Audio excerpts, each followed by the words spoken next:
Hello साथियों, नमस्कार। मैं निर्भय एक बार फिर से आप सभी का वेलकम करता हूं आपके अपने सबसे फेवरेट परिवार टारगेट विद निर्भय में। मैं आज आपके बीच उत्तर प्रदेश में शिक्षक भर्ती को लेकर के क्या अपडेट है, क्या आप लोग सच में उत्तर प्रदेश में शिक्षक बनने के सपने को जो देख रहे हैं वो सच में पूरा होगा, सरकार और आयोग मिलकर के किस तरीके से खेल खेल रहे हैं बच्चों के साथ। यानी कि क्या आपको सच में कभी कभी ये रियलाइज होता होगा कि काश बीएड बीटीसी के जगह अगर हम केवल ग्रेजुएट ही रह जाते तो ज़्यादा अच्छा था, यानी कि इसके जगह कुछ और कर लिए होते तो शायद हम ज़्यादा बेहतर स्थिति में होते। इन सभी सवालों के आपके जवाब मैं देने आया हूं यहाँ पर, और एक इस छोटे से वीडियो के माध्यम से आपको मैं सरकार और आयोग के बीच में और शिक्षा मंत्री की जो प्रतिक्रियाएं लगातार आपके बीच आ रही हैं उन सभी के मैं आपको जवाब देने आया हूं। और नकारात्मकता और सकारात्मकता दोनों के बीच आज का ये वीडियो एक कड़ी जरूर बनेगा। आइए बात करेंगे यूपी शिक्षक भर्ती 2025 क्या है इस समय अपडेट, और कब तक आपके यानी कि भर्ती देखने को मिलेगी। टीजीटी पीजीटी 2022 की परीक्षाएं अभी नहीं हुई हैं, इनका क्या अपडेट है, कब नई भर्तियों का क्या रहेगा, मार्च जून में क्या आपको कुछ खुशखबरी मिल सकती है, अध्यक्ष ने क्या वजह बताई है। सीधी बात करेंगे, कोई बकवास नहीं, सीधे फैक्ट्स पर बात करेंगे और जो तथ्य निकल करके आ रहे हैं उन पर एक एक बिंदुवार बात होगी हमारी आपकी। आइए सबसे पहले एक ये नोटिस जो वायरल हो रहा है इसके बारे में हम चर्चा करेंगे। देखिए, सबने आपको एक नोटिस दिखाया होगा, मैं आपको दो नोटिस दिखा रहा हूं। यहां पर आप देखेंगे, ये देखिए दोनों अलग अलग नोटिस हैं, यानी कि एक अलग है ये एक अलग है। दोनों पर आप देखेंगे यहां पर ये संदीप सिंह राज्य मंत्री स्वतंत्र प्रभार, संदीप सिंह राज्य मंत्री स्वतंत्र प्रभार लिखा हुआ है। इसमें देखिए यानी कि विधानसभा जब सत्र चलता है तो आपके पास कुछ अपडेट्स आते हैं विधानसभा के दौरान। अब यहां पर जो नेता प्रतिपक्ष होते हैं उनके द्वारा विधानसभा में जब सवाल किए जाते हैं, यहां पर सवाल है कि क्या बेसिक शिक्षा मंत्री बताने की कृपा करेंगे कि प्रदेश में बेसिक शिक्षा विभाग में शिक्षकों के रिक्त पद स्वीकृत हैं तथा उक्त स्वीकृत पदों के सापेक्ष कितने वर्तमान में रिक्त पद हैं। यानी कि इन्होंने बताया कि भाई अगर रिक्त पद हैं वो हमें बताने की कृपा करें और उनमें किस तरीके से भर्ती प्रक्रिया होगी। दूसरा इनका सवाल था कि क्या सरकार उक्त रिक्त पदों पर भर्ती करेगी, यदि हां अगर भर्ती करेगी तो कब तक करेगी, तीसरा सवाल था। और चौथा सवाल है यदि नहीं करेगी तो क्यों नहीं करेगी। ये इनके सवाल हैं किसके, नेता प्रतिपक्ष के। नेता विपक्ष और नेता पक्ष यानी कि दो विधानसभा में होते हैं। अब इधर से सवाल के जवाब आते हैं। पहला सवाल, प्राथमिक विद्यालयों में सहायक अध्यापक यानी कि पीआरटी के जो अध्यापक हैं उनके कुल स्वीकृति पद 4,17,886 पदों के सापेक्ष 97,296 यानी कि 79,296 पद रिक्त हैं। ये बात शिक्षा मंत्री जी कह रहे हैं कि लगभग 80,000 पद खाली हैं, जिनमें से 57,405 पद सीधी भर्ती के तथा 21,891 पद पदोन्नति हैं। यानी कि इतने प्रमोशन होंगे, यानी कि हम 57,000 भर्ती के माध्यम से भरेंगे और 21,891 पद पदोन्नति के होंगे। ठीक है, आ जाइए। उच्च प्राथमिक विद्यालय में स्वीकृति कुल 1,62,198 पदों के सापेक्ष 41,338 पद रिक्त हैं।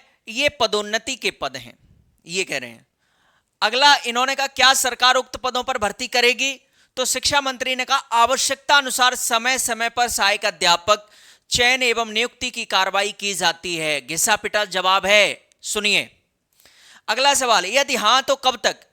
प्राथमिक विद्यालय में कार्यरत 3,38,590 एवं छात्र नामांकन 1,49,1 इकाई दहाई सैकड़ा हजार 10,000 लाख 1,04,93,389 के सापेक्ष छात्र शिक्षक जो अनुपात आरटी 2009 में यानी कि जो आपका आरटी कहता है कि 30 पर 1 अध्यापक होना चाहिए, लेकिन यहां पर 1,43,450 शिक्षा मित्र को सम्मिलित करते हुए छात्र शिक्षक अनुपात 22:1 है। कह रहे हैं कि 30:1 का होना चाहिए, हमारे पास तो ज्यादा है, यानी कि 22 पर ही 1 हो जाता है। मानक अनुसार पूर्ण है।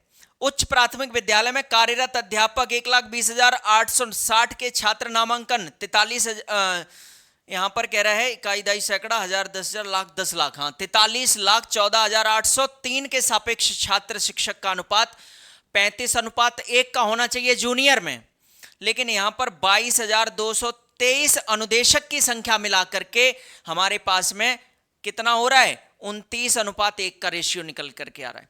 यानी कि ये शिक्षा मित्रों को प्राइमरी में और अनुदेशकों को जूनियर में शिक्षक की वैल्यू दे रहे हैं।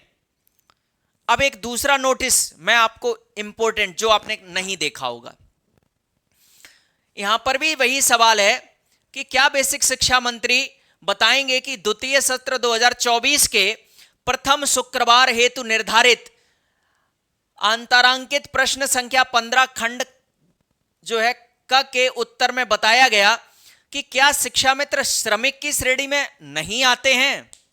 श्रमिक की श्रेणी में शिक्षा मित्र जो मिलाकर के ये अनुपात पूरा कर रहे हैं, रेशियो जो पूरा कर रहे हैं, वही सवाल है। यदि हां तो शिक्षण कार्य कर रहे शिक्षा मित्रों को किस श्रेणी में माना गया है। शिक्षा मंत्री जी से सवाल किया गया कि शिक्षा मित्रों को आप किस श्रेणी में रखते हैं, तो इन्होंने कहा शिक्षा मित्र मानदेय आधारित संविदा कर्मी हैं। अरे भैया, अगर आप संविदा कर्मी शिक्षा मित्रों को मान रहे हो तो फिर उनको सहायक अध्यापक के रूप में क्यों गिन रहे हो। ये कोई सवाल नहीं बता रहा है, ये लॉजिक है। देखिए, यानी कि इधर आप इसमें जवाब में कह रहे हो कि वो संविदा कर्मी हैं और इधर आप कह रहे हो अध्यापक हैं, यानी कि दोहरा मानदंड अपना रहे हैं शिक्षा मित्रों के साथ शिक्षा मंत्री जी। यानी कि शिक्षा मंत्री यहां पे कह रहे हैं कि हमारा जो अनुपात है वो कैसे पूरा हो रहा है, क्योंकि हमने शिक्षा मित्रों को मिला लिया है। यहां पे कह रहे हैं कि वो शिक्षा मित्र संविदा कर्मी हैं और यहां पर कह रहे हैं शिक्षण कार्य करने वाले शिक्षा मित्रों को किस तरह के कर्मचारीगण के नाम पर मात्र 0,000 मानदेय दिया जा रहा है। तो शिक्षा मंत्री फिर इधर जवाब दे रहे हैं कि शिक्षा मित्र मानदेय 3 आधारित संविदा कर्मी हैं और इन संविदा कर्मियों की नियुक्ति मानदेय ही दी जाएगी। वर्तमान समय में 3500 से बढ़ाकर के 10,000 कर दिया है, काम 35,000 का करवा रहे हैं, मानदेय 10,000 है। समझ रहे हो, यानी कि शिक्षा मित्रों के भी साथ खेल खेल रहे हैं। यानी कि ये अगर 2 लेटर आप पढ़ेंगे तो आपको ये समझ में आ जाएगा कि शिक्षा मंत्री खुद जब सदन में खड़े होते हैं तो हिंदी नहीं बोल पाते। और जैसे कि आप लोगों को बताया जाता है कि शिक्षा मंत्री का जो गणित खराब है, क्योंकि अनुपात और समानुपात यहां पर लगाते हैं और यहां पर उनके साथ में दोहरा मानदंड अपना रहे हैं, यानी कि इनका गणित तो खराब है ही, जो कि हम लगातार बताते आ रहे हैं 5 साल से कि भाई शिक्षा मंत्री जी का गणित बहुत खराब है। मैथमेटिक्स के ये बिल्कुल बेकार स्टूडेंट रहे हैं, बैक वेंचर भी नहीं कह सकते, मुझे लग रहा है ये मैथमेटिक्स के क्लास में क्लास से बाहर खड़े रहे होंगे। और जब हिंदी की बात आती है तो मुझे लग रहा है कि हिंदी की भी क्लास में ये बाहर ही रहे, इनकी हिंदी भी बहुत खराब है। आप लोगों ने वीडियो देखा होगा विधानसभा का, जिसमें शिक्षा मंत्री जी हिंदी को पढ़ रहे हैं, अटक रहे हैं, पढ़ रहे हैं, अटक रहे हैं। उनसे ज्यादा तेज तो हमारे यहाँ 3rd क्लास का स्टूडेंट हिंदी को पढ़ता है स्पीड में, है ना। तो आप ये देखो कि चल क्या रहा है। सरकार आखिरकार क्या चाहती है। सरकार शिक्षा मित्रों को अध्यापक मान रही है तो भाई उनको 35,000 40,000 जो सैलरी है वो दो, और अगर नहीं शिक्षा मित्र मान रहे हो तो उनको अनुपात समानुपात में क्यों इन्वॉल्व कर लेते हो। जब तुमसे पूछा जाता है तो तुम एकदम कह देते हो कि अनुपात समानुपात बराबर हो जा रहा है उनके कहने से। और फिर शिक्षा मित्र चलो तुमने शामिल कर भी लिए, तो अनुपात और समानुपात बराबर क्यों नहीं होगा, क्योंकि तुम्हारी शिक्षा व्यवस्थाएं बेहतर हैं कितनी। तुम कौन सा काम कर रहे हो जिससे प्राइवेट स्कूल का बच्चा गवर्नमेंट स्कूल में पढ़ने जाए, उसके लिए सरकार कोई काम कर रही है? नहीं कर रही है। चलो आगे, अब आते हैं आयोग पे। ये तो रही बात सरकार की, है ना। अब बात करेंगे हम आयोग की। आयोग क्या चाह रहा है, ये देखो। बच्चों के अनिवार्य शिक्षा न मिलने के जिम्मेदार, बच्चों को अनिवार्य शिक्षा न मिलने के जिम्मेदारों पर क्यों नहीं कड़ी कार्रवाई हो रही। ये बात हाई कोर्ट कह रहा है। सरकार नहीं काम करेगी तो हाई कोर्ट कुछ भी कहता रहे। देखा था अभी 27,700 पदों पर सुप्रीम कोर्ट के आदेश पर सरकार ने मिट्टी डाल दी। सुप्रीम कोर्ट का आदेश था कि 3 महीने में भर्ती करो, लेकिन सरकार ने की? अभी तक नहीं की। यानी कि यहां पर हाई कोर्ट भी कह रहा है कि बच्चों की शिक्षा व्यवस्था अच्छी करो, लेकिन सरकार कान में पानी डाल के बैठी है, सरकार को नहीं सुनाई दे रहा।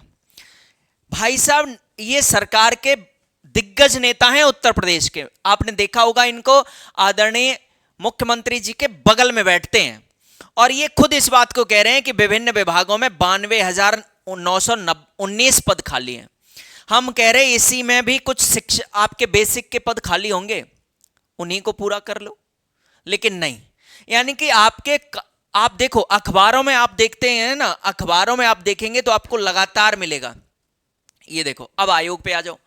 4,000 से अधिक शिक्षकों के प्रमोशन का रास्ता साफ, यानी कि 4,000 शिक्षक प्रमोट होंगे तो पद खाली होंगे कि नहीं होंगे? अब आयोग देखो क्या कह रहा है। सेवा शिक्षा चयन आयोग मांगा रिक्त पदों का विवरण। भाई साहब, ये न्यूज़पेपर में मुझे लग रहा है कि न्यूज़पेपर वालों को नया कुछ छापना ही नहीं पड़ता, हर महीने वही सेम कटिंग मार देते हैं। अरे तुम्हारा भाई साहब रिक्त पदों का अगर डेटा नहीं निकाला जा रहा है तो तुम हम लोगों को जिम्मेदारी दे दो, शिक्षकों को शिक्षक बता देंगे कि कितने पद खाली हैं। अरे भाई, डिस्ट्रिक्ट लेवल पर आपको रिक्त पद नहीं है आपके पास, आपके बीआरसी, एबीआरसी, है ना, ये सब क्या कर रहे हैं? बीएसए का क्या काम है? इनको नहीं पता कि हमारे डिस्ट्रिक्ट में कितने शिक्षक हैं और कितने पद खाली हैं, कितने जाने हैं। शिक्षा विभाग को यही नहीं पता। लगातार मैं देख रहा हूं 6 महीने से ड्रामा चल रहा है कि रिक्त पदों का विवरण दो। विवरण आ रहा है, जा कहां रहा है मुझे ये नहीं पता। आयोग केवल खाना पूर्ति, ये चाय पानी होता है इनका, टेबल पे कॉन्फ्रेंस मीटिंग आती है, बैठते हैं सब। बेसिक, माध्यमिक और उच्च शिक्षा सेवा चयन में जल्द करने की तैयारी है इनकी, लेकिन करेंगे नहीं, है ना। लगातार बैठक होती रहती, बैठक पे बैठक तो ये करते हैं, लेकिन काम कुछ नहीं करते। ऐसे आपको हजारों कटिंग में दिखा दूंगा। ये देखो, माध्यमिक में भी शिक्षा विभाग मार्च में आयोग को भेजेगा पदों का विवरण, है ना। यानी कि हर, चाहे आपका माध्यमिक हो, चाहे उच्चतर माध्यमिक हो, चाहे आपका मतलब प्राथमिक हो, चाहे आपका LT ग्रेड हो, चाहे आपका TGT वाली वैकेंसी की बात हो, चाहे PGT की वैकेंसी की बात हो, आयोग सिर्फ और सिर्फ विवरण पदों का मांगता है। और मुझे लगता है कि आयोग इस बात को बहुत अच्छे तरीके से जानता है कि किस डिस्ट्रिक्ट में कितने अध्यापकों की जगह खाली है। और अगर आयोग को नहीं मिल रहा है कोई ऐसा कि जो खाली पदों की जानकारी दे सके, तो हम कह रहे हैं कि भाई ये जो DLED किए हुए बच्चे BTC वाले हैं, B.Ed वाले हैं, इनको जिम्मेदारी दे दो। ये एक दिन के अंदर अपने अपने जिले के, अपने अपने गांव के तो बता ही देंगे कि हमारे गांव में कितने अध्यापकों की जरूरत है और कितने अध्यापक लगेंगे हैं यहां पर वर्तमान में। लेकिन नहीं, आयोग पता नहीं कौन से अनपढ़ जो है विभाग, जैसे नहीं होता अशिक्षित लोगों का मतलब विभाग चल रहा हो, जिसमें लगातार 6 महीने से एक ही कटिंग आती है पेपर में कि रिक्त पदों का मांगा विवरण। अरे भाई, रिक्त पद आते हैं, उसके बाद आगे की कार्रवाई क्यों नहीं करते? यानी कि शिक्षा मंत्री जी और आयोग दोनों की जो प्रतिक्रियाएं हैं वो आपको एक जैसी नजर आती होंगी। अब इसमें मुझे जो लगता है कि केवल और केवल आदरणीय मुख्यमंत्री जी जब तक नहीं ये बोलेंगे कि शिक्षक भर्ती आएगी, तब तक हम किसी और, ना आयोग के अब बात पे भरोसा रहा, ना शिक्षा मंत्री का। तो भाई जब से वो शिक्षा मंत्री बने हैं तब से अगर आपने अपने जीवन में शिक्षा मंत्री का कभी भाषण सुना होगा तो उसमें सिर्फ एक ही बात सुनी होगी कि शिक्षा मंत्री ने आकर के जब भी वो खड़े हुए सफेद कुर्ता पहन करके, तो उन्होंने एक ही बात बोली होगी कि हमारे पास तो सरप्लस अध्यापक हैं। अरे शिक्षा मंत्री जी, मैं आपसे चैलेंज करके बोलता हूं कि मैं जिस गांव का निवासी हूं ना, उस गांव में प्राथमिक विद्यालय भी है, लेकिन प्राथमिक विद्यालय की बिल्डिंग नहीं है आज तक। और शिक्षा मंत्री महोदय जी, उस गांव में अध्यापक एक है, एक ओनली। अगर आपको जानकारी ना हो तो आप बताओ, मैं आपको अपने गांव के विद्यालय में जाकर के ये बताऊं कि विद्यालय तो कहीं है ही नहीं, किसी के घर पे, किसी के बैठक पर, किसी के दूसरे के दरवाजे पर जाकर के अध्यापक एक दो आते हैं मोटरसाइकिल से और मोटरसाइकिल पर खड़े होकर के पढ़ाते हैं हमारे गांव में जो प्राथमिक विद्यालय है। ऐसी उत्तर प्रदेश के न जाने हजारों हजार प्राथमिक विद्यालयों की व्यवस्थाएं हैं। मैं आपको स्पष्ट बोलना चाहता हूं, मैं इस मां सरस्वती के प्रांगण में खड़ा हूं और मैं मां सरस्वती की कसम खा करके कहता हूं कि मैं झूठ नहीं, मैं सच बोल रहा हूं कि हमारे गांव में प्राथमिक विद्यालय मान्यता है। अध्यापक यानी कि हमारे गांव में प्राथमिक विद्यालय अलर्ट है, अध्यापक भी अलर्ट है और बच्चे भी जाते हैं, लेकिन हमारे गांव में प्राथमिक विद्यालय की बिल्डिंग नहीं है। दूसरे के दरवाजे पर बैठ करके जो 10-20 बच्चे पढ़ते हैं। समझो मैं भी प्राथमिक विद्यालय में पढ़ा हूं। ऐसे उत्तर प्रदेश की व्यवस्थाएं हैं प्राथमिक विद्यालयों की।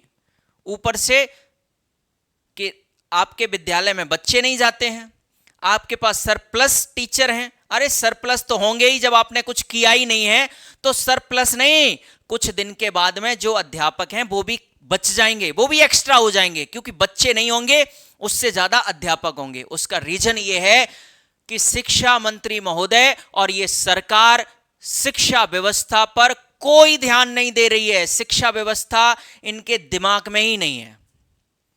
ये नहीं चाहते हैं कि तुम पढ़ो लिखो और आगे बढ़ो, ये चाहते हैं कि तुम अनपढ़ रहो, भंडारा करवाओ, कांवड़ चढ़वाओ, युवा नेता बनो, बस अनपढ़ रहोगे तभी तो इनको वोट दोगे। यानी कि अगर एक्चुअल सही व्यवस्थाएं देखी, व्यवस्थाएं सही कर दो, ऑटोमेटिक सरप्लस बच्चे हो जाएंगे। लेकिन नहीं, सरकार का इस पे कोई मोटिव नहीं है कि सरकार, हम तो कह रहे ना कि दिल्ली के गवर्नमेंट स्कूल जैसी व्यवस्था अगर क्या उत्तर प्रदेश के स्कूलों की व्यवस्था हो तो बच्चे नहीं बढ़ेंगे? बढ़ेंगे, स्वाभाविक है। लेकिन नहीं, मैं अपने गांव का केवल आपको एग्जाम्पल दिया हूं। अगर आप चाहें तो मैं आपको ऐसे 1000 स्कूल की व्यवस्थाओं को अवगत करा सकता हूं कि उन विद्यालयों की क्या स्थिति है। बच्चे क्यों जाएंगे? बच्चे मरने के लिए थोड़ी नहीं जाएंगे उस विद्यालय में। कौन माँ बाप चाहता है कि हमारे बच्चे माँ बाप के सामने गला काटें? कोई माँ बाप अपने बच्चों का गला कटता हुआ देख सकता है क्या? क्योंकि भाई जिस विद्यालय में माँ बाप भेजेंगे उस विद्यालय की बिल्डिंग कैसी है कि बारिश हो जाए तो गिर जाए। उस विद्यालय में टीचर बारिश हो तो धूप में है, बारिश बंद है तो धूप में है, सर्दी है तो सर्दी में है, गर्मी है तो गर्मी में है, पेड़ के नीचे बैठे हैं, विद्यालय बिल्डिंग ही नहीं है। अरे भाई, सरकार ये कभी, मुझे लगता है कि अगर एक्चुअल ध्यान दे लेना तो सब कुछ संभव है। इस सरकार के ऊपर जितना बोलना चाहो उतना बोल सकते हो, बहुत ज़्यादा समय लग जाएगा। सरकार की खामियों अगर गिनाने पर आएंगे ना, और अगर ग्राउंड लेवल पर जाकर के देखेंगे तो आपको ये समझ में आ जाएगा कि हाँ, प्राथमिक विद्यालय सच में बच्चे अगर नहीं जाते हैं तो इसकी सच में जिम्मेदार केवल और केवल सरकार है। ठीक है, तो मैं तो आग्रह करूंगा कि सरकार शिक्षक भर्ती के साथ साथ उन विद्यालयों की भी व्यवस्थाएं उचित रूप से ठीक करे जिन विद्यालयों में बच्चे जाकर के बैठ करके पढ़ें। ठीक है, तो भर्ती तो अभी तो देखो घिसे पिटे जवाब हैं। बाकी आने वाले समय में शिक्षक भर्ती आपको उत्तर प्रदेश में कब देखने को मिलेगी इसका कुछ भी कहा नहीं जाएगा। केवल एक ही पॉजिटिविटी है, वो ये है कि अगर सरकार चुनाव की वजह से प्रेशर में आती है तो सरकार भर्ती करेगी। ठीक है ना? अगर इनके ये नोटिस अगर आप देख करके अंदाज ये लगाएं कि भर्ती आएगी तो असंभव है। लेकिन हाँ, अगर सरकार चुनाव में जाते समय प्रेशर में आती है और इनके भरोसे रहेंगे कि आयोग कुछ करेगा, असंभव है। केवल और केवल मुख्यमंत्री जी, केवल और केवल उत्तर प्रदेश मुख्यमंत्री जी अगर चाहेंगे तो भर्ती आएगी। अदरवाइज शिक्षा मंत्री और ये आयोग बिल्कुल निकम्मा है, कोई काम का नहीं है, कोई मतलब नहीं है। ये एक दिन के अंदर इनके पास ब्यौरा भी आ जाएगा, एक दिन के अंदर ये नोटिफिकेशन भी निकाल देंगे। अगर आपके मुख्यमंत्री जी इनको एक बार आदेश कर दें कि भर्ती कल आनी है, तो भर्ती बेटा कल आएगी। ये विवरण और ये खाका और ये सब दस्तावेज इनके धरे रह जाएंगे। ये सब क्या है, आपको बेवकूफ बनाने के लिए एक प्रोसेस होता है कि आयोग अपनी कार्रवाई कर रहा है, जबकि आयोग कुछ नहीं करता है, याद रखिएगा। ठीक है, तो अब जो है, अगर आप तैयारी कर रहे हैं तो मैं आपसे ये कहूंगा कि आपको हम झूठा झांसा दें कि आप जो है उत्तर प्रदेश के सुपर टेट में तैयारी करते रहो। आप सुपर टेट के विषयों को पढ़ते रहो, जब भी मौका मिलेगा तो आपको परीक्षा देने का अवसर एक मिल जाएगा। लेकिन उससे पहले बिहार में शिक्षक भर्ती है, उसका आप अच्छे से तैयारी करिए, बिहार में चले जाइए, क्योंकि बिहार में 2025 में चुनाव भी हैं और बिहार में 2025 में 4.0 TRE आ रहा है बीपीएससी का। ठीक है, मार्च में आपके 8-10 दिन में नोटिफिकेशन आ जाएगा। आप अगर रीट का एग्जाम देने गए हैं तो रीट में बेहतर करिए, राजस्थान में नौकरी करिए। आप केबीएस में वैकेंसी मार्च अप्रैल में आएगी, आप केबीएस में अप्लाई करिए। DSSB में आएगी, DSSB में करिए। लेकिन सुपर टेट का इंतजार मत करिए, उम्मीद मत लगाइए कि यूपी में सुपर टेट आएगा तब आप जो है गंगा बहेंगी तो आप उसमें डुबकी लगाएंगे। मेरे हिसाब से उत्तर प्रदेश में जब चुनाव के दबाव में सरकार होगी तो भर्ती आएगी, या फिर ये सरकार बदल जाए तब भर्ती आएगी, उससे पहले कोई चांस नहीं है। ठीक है, स्पष्ट मैं आपको बोल रहा हूं। टीजीटी पीजीटी 2022 वाला एग्जाम आपका मई जून में हो जाएगा। अध्यक्ष जी कुछ नहीं करेंगे, अध्यक्ष जी एकदम कचरा हैं। ठीक है ना, अध्यक्ष जो आए हैं इनका कोई मतलब नहीं है, इनके ऊपर एक रत्ती भर 1% भरोसा नहीं कर सकते। ठीक है ना, तो जो स्पष्ट सीधी सीधी बातें हैं शिक्षक संबंधी उत्तर प्रदेश में, वो मैंने आपको बताई। आप सभी बड़े समझदार हैं और बहुत ही शानदार आप अपना नजरिया रखते हैं, स्वयं समझदार हैं, पढ़े लिखे हैं, आप स्वयं समझ सकते हैं कि चल क्या रहा है आखिरकार। ठीक है, तो बाकी मैं आपसे नेक्स्ट वीडियो में मिलूंगा। जो उत्तर प्रदेश में चल रहा था वो मैंने आपसे शेयर किया। थोड़ा सा सेशन लंबा हुआ लेकिन सच्चाई बताई, क्योंकि आप सभी जो नेगेटिव हैं वो मेहनत अगर करेंगे अन्य भर्तियों में तो वो नेगेटिविटी भी दूर हो जाएगी और आपको एक नौकरी भी मिल जाएगी। ठीक है, लेकिन इंतजार किसी का मत करिएगा, ये समय बहुत बहुमूल्य है। ये समय निकल जाने के बाद कुछ भी नहीं हाथ में रहेगा। नौकरी भी मिलेगी तो मज़ा नहीं आएगा, तो मज़ा लेना है नौकरी का तो समय से लीजिए, अदर स्टेट में लीजिए, सेंट्रल गवर्नमेंट की वैकेंसी में जाइए, और भी बहुत सारे तमाम वैकेंसीज आ रही हैं, उनमें आप अप्लाई करिए। क्योंकि अगर आप पढ़ाई कर रहे हैं, स्टडी अगर आपकी स्ट्रांग है, तो आप नौकरी तो टीचर उत्तर प्रदेश में ना बन करके दूसरे विभाग में भी चले जाएंगे तो कोई समस्या नहीं आएगी। लेकिन उसका एक ही सेंटर पॉइंट है, वो है आपकी स्टडी। स्टडी बेहतर है तो आप कुछ भी और भी बहुत सारे विकल्पों पर काम कर सकते हैं। ठीक है, तो आप सभी का बहुत बहुत शुक्रिया, धन्यवाद। नए अगर आप सभी इस चैनल पर हैं तो चैनल को सब्सक्राइब कर लेना, और मैं आपको आपकी क्लासेस के दौरान और नई इन्फॉर्मेशन जो भी अगर अपडेट होगी उसके साथ मैं आपको मिलूंगा टारगेट विद निर्भय परिवार के साथ। Thank you so much.